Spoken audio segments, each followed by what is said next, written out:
प्रायिकता के आज के इस अध्याय में संपूर्ण प्रायिकता के नियम पर आधारित प्रश्नों को हल करना सीखेंगे। पिछले टॉपिक में इसकी चर्चा भी की जा चुकी है कि जब दो से अधिक घटनाएं या कई घटनाएं हों और उनमें से या अन्य कोई एक विशेष घटना हो जिसकी प्रायिकता आपको ज्ञात करनी है तो आप इस सूत्र का प्रयोग करते हैं। संपूर्ण प्रायिकता का नियम, इससे पहले जो तुम्हें नियम सिखाया गया था सप्रतिबंध प्रायिकता, कंडीशनल प्रोबेबिलिटी, तो उससे अगली स्टेप का ये काम है। सप्रतिबंध प्रायिकता में आपको सिखाया गया था कि जब दो घटनाएं होती हैं तो एक घटना होने के बाद तब दूसरी घटना, या एक घटना के दौरान अगर दूसरी घटना हो जाती है तो उसकी प्रायिकता ज्ञात करते हैं। यहाँ पर क्या है, घटनाएं दो या दो से अधिक हो जाती हैं और उनमें एक विशेष स्थिति दी जाती है। जैसे एक कक्षा में 2/3 लड़के तथा शेष लड़कियां हैं, तो लड़के और लड़कियां हैं। लड़की तथा लड़के के प्रथम श्रेणी पाने की प्रायिकताएं क्रमशः 0.25 तथा 0.28 है। एक छात्र यादृच्छया चुन लिया जाता है, इसके प्रथम श्रेणी पाने की प्रायिकता ज्ञात करनी है। तो जो प्रायिकता आपको ज्ञात करनी है वो हमेशा उस घटना को आप ए नाम देते हैं। हल करेंगे तो घटना ए हमने क्या कहा, प्रथम श्रेणी पाना, ये घटना ए हो गया। अब इसके बाद चलते हैं, कक्षा में था क्या क्या, लड़के और लड़कियां। तो एक घटना हमने कहा E1 लड़के के लिए और E2 लड़कियों के लिए, या लड़कियां लिख दीजिए। E1 लड़के, E2 लड़कियां। तो कक्षा में 2/3 लड़के हैं, तो इसका मतलब E1 की प्रायिकता 2/3 हो गया, तथा शेष लड़कियां हैं। तो शेष लड़कियां कैसे निकालेंगे, लड़कियों की प्रायिकता 1 - 2/3। कभी भी भिन्न का शेष निकालना हो तो 1 माइनस करिए, तो ये क्या हो जाएगा 1/3। तो ये लड़कियों की प्रायिकता हो गई। फिर क्या कहा, लड़की तथा लड़के के प्रथम श्रेणी की प्रायिकता। तो प्रथम श्रेणी की प्रायिकता किसकी, पहले लड़की की 0.25। तो प्रथम श्रेणी की प्रायिकता ए है, तो P ऑफ, आप कह सकते हैं A व्हेन E1, मतलब जब अगर क्या है E1 लड़का है, अगर लड़का है तो प्रथम श्रेणी की प्रायिकता क्या है लड़के की 0.28, तथा P of A when E2 मतलब लड़की, अगर लड़की है तो प्रथम श्रेणी की प्रायिकता जो बताई गई है 0.25। ये राशियां तुमको प्रश्न में ही दे दी गई हैं। अब आपको ज्ञात क्या करना है, एक छात्र चुना गया, ये तो प्रायिकता अलग अलग हो गई है ना। एक छात्र चुना गया, इसके प्रथम श्रेणी पाने की प्रायिकता निकालनी है। मतलब एक कंडीशन में ये प्रायिकता आई, एक कंडीशन में ये प्रायिकता आई। अब इन दोनों कंडीशंस में प्रथम श्रेणी पाने की प्रायिकता हमको ज्ञात करनी है, कोई भी छात्र अगर चुन लिया जाता है तो प्रथम श्रेणी की प्रायिकता ज्ञात करनी है, अर्थात आपको P ऑफ A ज्ञात करना है। फार्मूला यूज करेंगे, P of E1 into P of A when E1 plus P of E2 into P of A when E2 plus and so on, जितनी घटनाएं हो। यहाँ पे तो 2 घटनाएं थी इसलिए इतना ही बड़ा सूत्र होगा इसका। तो बराबर P ऑफ E1 2/3 गुणित P of A when E1 0.28 plus P of E2 1/3 into A of A when E2 तो 0.25। तो अब इसको कैलकुलेट कर लेंगे। 1/3 कॉमन ले लेंगे, 2 से गुणा हो जाएगा, 28 दूनी 56 प्लस 0.25 तो 1/3 इंटू 6 5 11 5 2 7 1 8 0.81 तो ये बराबर हो गया 0. अब 3 दूनी 6 3 सत्ते 21 तो 0.27 ये आपकी प्रायिकता निकल आई। क्या अभीष्ट प्रायिकता आप लिख सकते हो। अतः अभीष्ट प्रायिकता बराबर 0.27। ये प्रश्न आपका पूरा हो गया। एक और प्रश्न देखते हैं, विद्यार्थियों के सामने है, हल करेंगे। क्या दिया गया है देखिए, एक थैली में गेंदें 4 सफ़ेद 3 रेड 5 ब्लैक। फिर दूसरी थैली में 6 रेड 3 वाइट 5 ब्लैक। तीसरी में 3 वाइट 3 ब्लैक और 9 रेड। 3 थैलियां हैं। एक थैली यादृच्छिया चुनकर, अर्थात चुनने के बाद अब इन 3 थैलियों में से कोई एक थैली उठा ली जाती है। तो यहाँ पर काम क्या है? पहला काम है कि इन 3 थैलियों से कोई एक थैली चुनना और एक गेंद निकाल ली जाती है। अब पता नहीं पहली थैली से गेंद निकाली जाएगी कि दूसरी थैली से निकाली जाएगी या तीसरी से निकाली जाएगी। तो पहला काम है तो हमको कोई थैली उठाना। जब आप प्रश्न को घटनाओं में डिवाइड कर लेंगे तो आप अपने प्रश्न को बहुत आसान कर लेंगे। तो गेंद के लाल होने की प्रायिकता ज्ञात करनी है। अंत में हमको निकालना है लाल होने की प्रायिकता।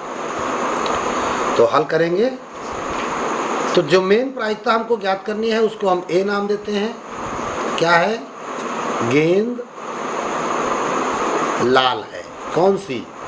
यहाँ पे लिखना चाहिए निकाली गई गेंद लाल है, या ब्रैकेट में लिख देते हैं निकाली गई।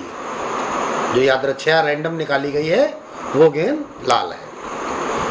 अब E1 पहली थैली का प्रयोग किया गया है। पहली थैली चुनना। भाई पहला काम क्या है? कोई थैली आपको चुननी है। E2 क्या है? दूसरी थैली चुनना। E3 क्या है? तीसरी थैली चुनना। तो E1 E2 E3 है। 3 घटनाएं यहाँ पे आपको मिल रही हैं। तो आप क्या करेंगे? P ऑफ E1 पहले निकालेंगे। तो अब देखिए जरा, P ऑफ E1 निकालने के लिए आपने क्या किया? पहली थैली चुनी है। ठीक। अब पहली थैली से आपने क्या किया है? पहली थैली चुनी है। थैलियाँ कितनी हैं? 3 थैली हैं तो 1/3 हो जाएगी। P ऑफ E2 दूसरी थैली अगर चुनेंगे तो 3 में से 1/3। इसी प्रकार P ऑफ E3 ये भी 1/3, क्योंकि कुल 3 थैलियाँ हैं। 3 में से 1 थैली हमको उठानी है। तो हमारा पहला काम हो गया थैली उठाने का। अब ये देखना है कि अगर हमने पहली थैली उठाई और गेंद निकाली, लाल निकल आई, तो पहली थैली में गेंदें कितनी हैं? 4 सफ़ेद 3 लाल 5 काली। तो 3 लाल गेंदें मिल रही हैं हमको, कितनी? 4, 3, 7, 5, 12। तो अब लिखेंगे पहली थैली में कुल गेंदें बराबर 4 white plus 3 red plus 5 black. Total कितनी हो गई? 4, 3, 7, 5, 12 गेंद। अब टोटल करेंगे तो हमको रंग से कोई मतलब नहीं। अब 12 में से आपने 3 गेंदें कैसी है? लाल। तो अब लाल गेंद की प्रायिकता, पहली थैली की लाल गेंद की प्रायिकता। अब इसको हम इस प्रकार कहेंगे, पहली थैली की लाल गेंद की प्रायिकता P of A when even। मतलब समझ गए? लाल गेंद की प्रायिकता कब? जब वो पहली थैली की है। तो फार्मूला यहाँ पे लग जाएगा, कौन सा? कंडीशनल वाला, P of A intersection E1। तो A इंटरसेक्शन E1 कैसे निकालेंगे? अब देखिए, यहाँ पर 12 गेंदों में 3 लाल हैं, तो ये आपकी हो जाएगी 3/12। आप इसको डायरेक्ट भी लिख सकते हैं, पहली थैली से लाल गेंद की प्रायिकता। अब यहाँ पे ये दूसरे ढंग से लिखा हुआ है, लेकिन इसको बिल्कुल पीछे वाले स्टार्टिंग पॉइंट पे चले जाइए, जब आप किसी एक थैली से कोई एक गेंद निकालते थे और उसकी प्रायिकता ज्ञात करते थे। तो जिस कलर की आप प्रायिकता ज्ञात करते थे तो ये देखते थे कि थैली में उस कलर की कितनी गेंदें हैं बटे थैली में कुल कितनी गेंदें हैं। तो ये आपका हो गया 1/4, काटने पर 1/4। इसी प्रकार क्या लिखेंगे? P of A when E2। E2 के लिए क्या करेंगे? अब देखेंगे भाई, दूसरी थैली में 6, 3, 9, 9, 5, 14 बॉल्स हैं। इन 14 बॉल में 6 रेड हैं। तो 14 में 6 जब आपकी लाल हैं तो आप क्या लिख देंगे? 6/14, 2 तिहाई 6, 2 सते 14 बराबर 3/7। ठीक है, ये क्या हो गया? दूसरी थैली से 6/14 हो गई। तथा P of A when E3। अगर हम तीसरी थैली में जाएं तो तीसरी थैली को देख लें। आ गई तीसरी थैली, 3 सफ़ेद 3 काली 9 लाल, 3, 3, 6, 6, 9, 15। 15 में से 9 लाल। तो जब ये 15 में से 9 लाल हैं तो आपका आंसर हो जाएगा 9/15। तो ये हो जाएगा 3 त्रिको 9, 3 पचे 15, 3/5।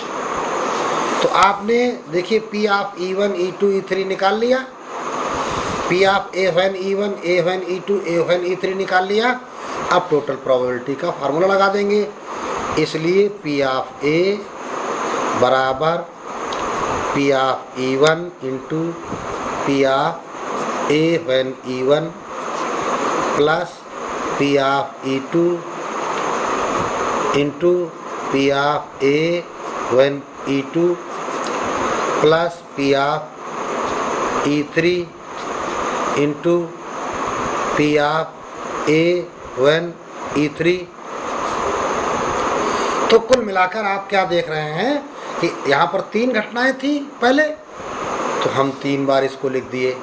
अब बराबर अब मान रख देंगे और क्या करेंगे? कैलकुलेट कर देंगे। चलिए देखते हैं, पूरा सरल करते हैं इस प्रश्न को।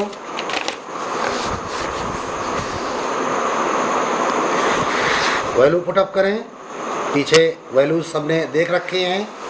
P of E1 1/3, 1/3, 1/3। ये E1, E2, E3 है, तो हमने 1/3 प्लस 1/3 प्लस 1/3 ये लिख ली वैल्यूज़।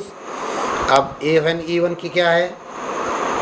A1 है 1/4 इंटू 3/7 इंटू 3/5। ये वैल्यूज़ आ गई। अब हम सरल कर लेते हैं इसको, तो बराबर 3 3 कट गया, यहाँ भी 3 3 कट गया, तो 1/12 प्लस 1/7 प्लस 1/5। और आगे कैलकुलेट करेंगे, 12 7 5 का एलसीएम ले लेंगे, तो 12 7 5 का एलसीएम हो जाएगा आपका कितना, 7 पना 35 इंटू 12 पंचे 60, 36 6 42 420, तो ये जाएगा 35 बार प्लस ये 60 बार प्लस ये 84 बार। तो इस प्रकार अब टोटल कर लीजिए, 5 4 9 8 6 14 3 17, 179/420, ये आपकी वैल्यू निकल आई पी ऑफ ए, अर्थात गेंद के लाल होने की प्रायिकता। ठीक है, और ये प्रश्न आपका पूरा हो गया। चलिए देखते हैं एक और नया सवाल। एक बीमा कंपनी 2000 स्कूटर चालकों, 4000 कार चालकों तथा 6000 ट्रक चालकों का बीमा करती है। दुर्घटनाओं की प्रायिकता क्रमशः 0.01, 0.03 और 0.15 है। बीमाकृत चालकों में एक दुर्घटनाग्रस्त हो जाता है। कोई एक ड्राइवर है जिसका एक्सीडेंट हो जाता है, उसके स्कूटर चालक होने की प्रायिकता ज्ञात करनी है। तो ये एक जो प्रश्न आपको दिया गया है, ये पिछले प्रश्न की अपेक्षा एक स्टेप और बढ़ गया। अभी तक क्या हो रहा था कि यहाँ 3 घटनाएं हो रही थी कि एक स्कूटर चालक है और ये कार चालक हैं, ये ट्रक चालक हैं। इनको हमने E1 E2 E3 कह दिया था। और जब एक्सीडेंट हुआ था चालकों में, तो दुर्घटना को हम ए घटना कह देते थे। लेकिन यहाँ पर हमको ज्ञात क्या करना है कि दुर्घटना होने के बाद वो एक स्कूटर चालक है, उसकी हमको प्रायिकता ज्ञात करनी है। तो यहाँ पर एक स्टेप और बढ़ जाने के कारण यहाँ पर एक नई नियम या प्रमेय, जिसको बेस थ्योरम कहते हैं, का प्रयोग किया जाता है। क्या होता है बेस थ्योरम? बेस प्रमेय, इसका फार्मूला हम बताते हैं बच्चों को। P ऑफ E आयत when A बराबर P ऑफ E आयत into P of A when EI upon P of E1 into P of A when E1 plus P of E2 into P of A when E2 plus and so on. मतलब जितनी घटनाएं इतने बटे total प्रायिकता। ये Bayes theorem का formula है। चलिए इस प्रश्न को लगाते हैं। तो हमने घटना पहले डिफाइन की। घटना क्या कहा? ए क्या है? दुर्घटनाग्रस्त हो जाना, है ना। चालक दुर्घटनाग्रस्त हुआ, ये एक घटना हो गई। E1 हमने कहा स्कूटर चालक,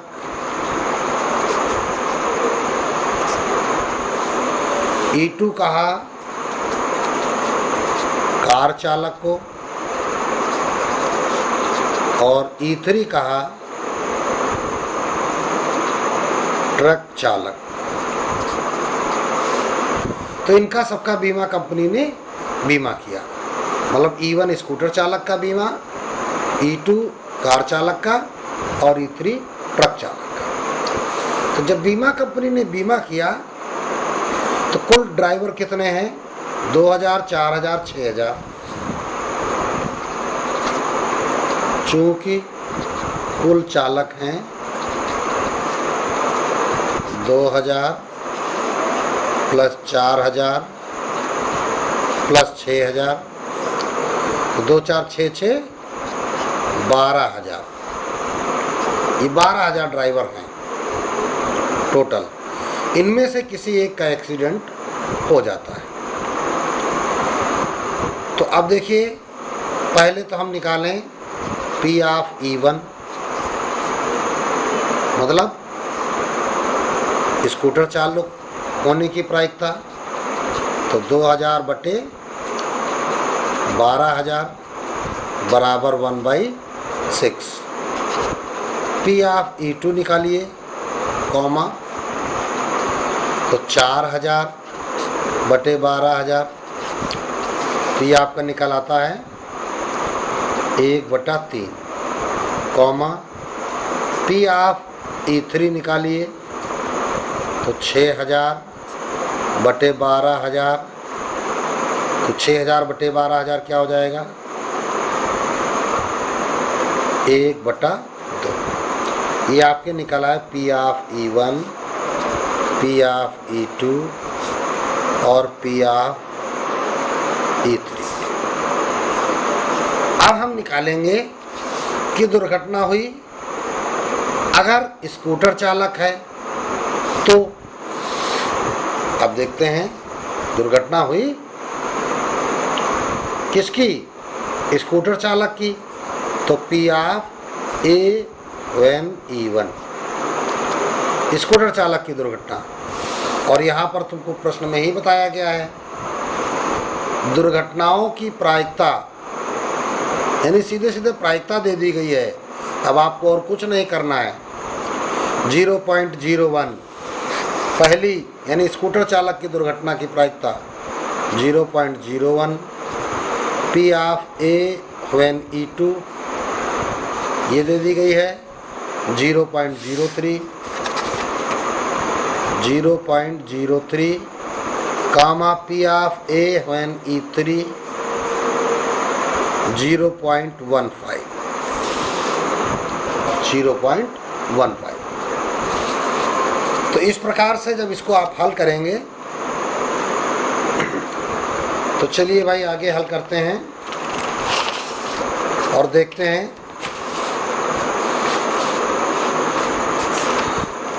ये सबकी कंडीशन के हिसाब से हमने निकाल लिया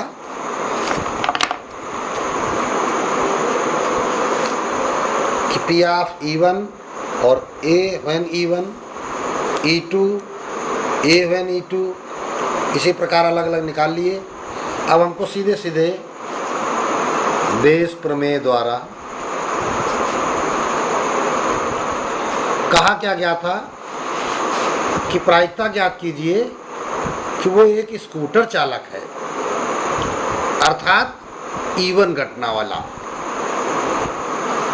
तो इसका मतलब आपको ज्ञात करना है P of E1 when A, यानी जिसकी दुर्घटना हुई, मतलब दुर्घटना पहले हो गई, वो कौन है? E1 चालक है, स्कूटर चालक है। तो I की जगह पे यहाँ 1 आ गया है, तो इसलिए हम यहाँ पे क्या करेंगे? P ऑफ EI होता था सूत्र में, तो P of E1 into P of A when E1, I की जगह 1 आपको लिख देना है। अब यहाँ पे चूंकि 3 चालक हैं तो नीचे तीनों का ब्यौरा होगा। P of E1 into P of A when E1 plus P of E2 into P of A when E2 plus P of E3 into P of A when E3 ये फार्मूला हो गया। अब इसमें हम वैल्यू पुटअप करेंगे। चलिए देखिए, बराबर P of E1 1/6 into A1E1 0.01 बटे वही चीज plus P of E2 1/3 into P of A1E2 0.03 plus P of E3 1/2 into 0.15। ये वैल्यू आपकी पी ऑफ A1E3। अब सीधे सीधे इसको कैलकुलेट कर लेते हैं।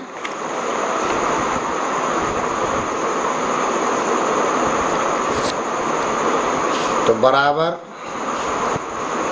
0.01/6 अपान 6, 3 2 का एलसीएम ले लेते हैं 6, तो 0.01 प्लस 3 दूनी 6 2 बार, तो 2 तिहाई 6 0.06 प्लस 2 तिहाई 6 तो 0.45 3 गुना हो गया बराबर 0.01/6 इंटू 6 बाई, ये टोटल कर लीजिए, पलट के गुणा हो रहा है, तो 6 1 7 45 7 52 0.52 6 6 कैंसिल आउट, 2 अंक बाद दशमलव है तो ये भी हट जाएंगे 1/52।